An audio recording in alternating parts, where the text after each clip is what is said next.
There's no shortage of 75% mechanical keyboards on the market, so what does the Newfie Halo 75 offer to stand out from the competition? Let's take a look.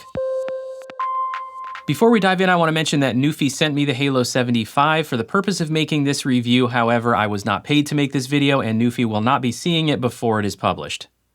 If you've seen my other videos where I review and compare Newfie keyboards, then it's no secret that I like them. I actually bought 4 Newfie keyboards myself before Newfie reached out to me and asked if I'd be interested in reviewing the Halo 75. The one thing that sets the Newfie Halo series apart for me from other mechanical keyboards that I've owned is that I have never been tempted to actually really do any serious tinkering with them. I mean, sure, I've swapped out the keycaps and I've tried different switches in my Halo 96 and my Halo 65, but I've never really been tempted to actually take them apart because they just sound so good right out of the box. And that's quite an achievement when you consider that none of them cost over $150. The Halo 96 is the most expensive, that costs $139. The Halo 75 costs $129. But is anything different for the Halo 75? Let's run through the specifications and the hardware features, and then we'll talk about pros and cons. The Halo 75 has an 83-key 75% ANSI layout and is not currently available in an ISO layout. The dimensions are 12.58 by 5.28 by 1.5 inches, which provides a compact layout that still offers your function key row, and the weight of 2.6 pounds feels nice and solid. Construction is aluminum for the top plate and ABS plastic for the bottom. There are 2 colorways available, matte black and ionic white. There are 2 position adjustable feet for 3 different typing positions. Connectivity includes 3 Bluetooth 5.0 connections, a 2.4 GHz wireless connection with a magnetic slot to keep the receiver if you're not using it, and there's also a wired USB-C connection. On the back of the keyboard, there's an OS switch for Mac and Windows to switch between key layouts. The RGB lighting includes north-facing individual key lights with 10 different modes, a corner indicator light that indicates Bluetooth connectivity and caps lock, and a halo LED ring that runs around the exterior of the keyboard as well as the perimeter of the keys. The battery is 4,000 mAh and expected battery life is 10 to 24 hours with backlighting on depending on the brightness level, and up to 260 hours with the backlighting off. The keycaps are double-shot PBT in the KOP profile, which is very similar to OEM. Switch options include Gateron G Pro 2.0 red or brown, Gateron Baby Kangaroo or Baby Raccoon, and the Newfie Gateron collaboration options, which includes Night Breeze Linear or Rose Glacier Tactile. I've tried the Halo 75 with both Rose Glacier and Baby Raccoon switches, and we'll do a sound test next. Customizing the Halo 75 can be done with Newfie Console, which is currently only available on Windows, and the Halo series is not QMK VIA compatible. The price of the Halo 75 is $129.95 US, and if you're shipping to the US, the standard shipping charge is $15.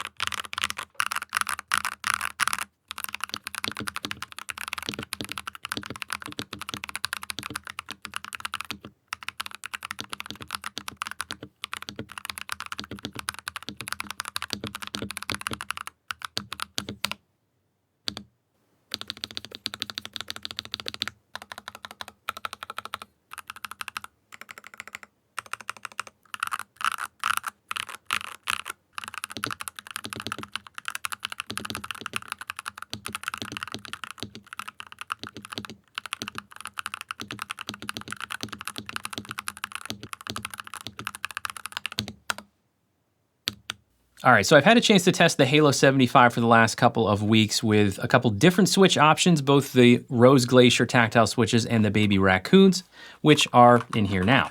Let's talk about pros first. The biggest pro for me is something that's true for all 3 of the current Halo series, the 65, 75, and 96. And that really is just a combination of all of the pros put together and what you get for the price. For $129, you're getting a 75% keyboard that sounds and feels better right out of the box than a lot of other keyboards that cost a lot more, in my opinion. So the typing feel and experience are really part of that pro of really just, I think it's great value for what you get. But I also mentioned the switch options. I think that's another pro. It's great that they offer you several switch options right out of the gate when you buy it. Like I said, I have tried the Rose Glacier switches and they have a little bit more of a sharp tactile feel to them. They're definitely not a soft rounded tactile bump like a classic brown switch. They're definitely sharper than that. And the baby raccoons that I have in it right now are also really nice. Just for awareness though, baby raccoon and baby kangaroo switch options will raise the price a little bit above the standard price of $129.95. The Night Breeze is also a great option if you like linears. I like both the baby raccoon and the Night Breeze. Another pro would be the RGBs. I'm a fan of really well executed RGBs. I prefer having them versus not having them because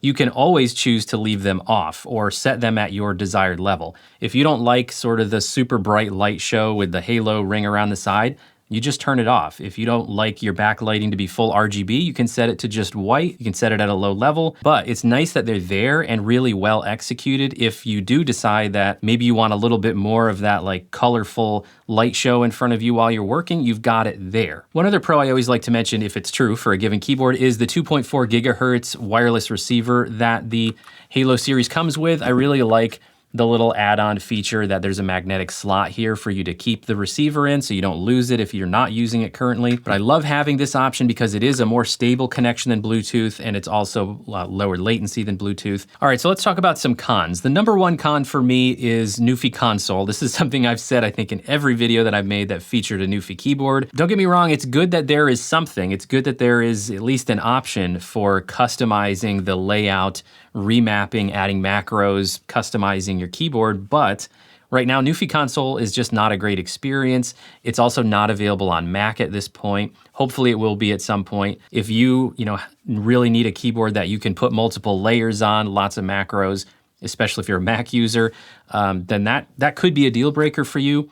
And that's the biggest con right now for me with any Newfie keyboard. One other very minor con that I'll mention is just the lack of spacing around the arrow keys. This is something Newfie does on all of their Halo series keyboards. They really go for a more compact layout and they don't give you any real separation here between the arrow keys and the rest of the key area. Now, it's not common for a 75% layout to have a ton of spacing between the arrow keys and everything else, but if you look at keyboards like the Keychron Q1 and Q1 Pro, they give you just a little bit of separation over here, so it's a little bit easier to find your way without accidentally pressing one of the other keys. So if you're not used to this super compact layout without any spacing, that could take you a little bit to get used to. Now, the last con for me is the battery capacity. 4,000 milliamp hour is actually a sizable battery capacity, but the amount of time it lasts in wireless mode is just not that great. It will still last you a full work day, even if your RGBs are on the highest setting. It's just kind of a bummer to have to charge it every day. So I would recommend using it in the wired connection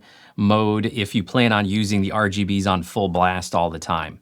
Overall, I really think the headline here is what you're getting for the price. Newfie's put the Halo series in a pretty interesting position in the marketplace, in my opinion. There definitely are cheaper mechanical keyboards available on the market that offer similar functionality and capabilities, however, they're not gonna have a very premium feel to them. And then there certainly are much more expensive mechanical keyboards on the market that offer that premium feel, but some of them will actually be lacking in feature set, or they will require modifications to sound as good as these do out of the box. Ultimately, I feel the same way about the Halo 75 as I do the Halo 96 and the Halo 65. It's a great option that provides quality well above its price point. So if the 75% layout is something that you're looking for, then I definitely recommend checking out the Halo 75. And if you do end up purchasing, don't forget I have a coupon code for you. Coupon code SEMIPRO on Newfie's website will get you 10% off. I'll also be doing some comparison videos with the Halo 75 against some other popular 75% options, so be sure to subscribe if you want to see those.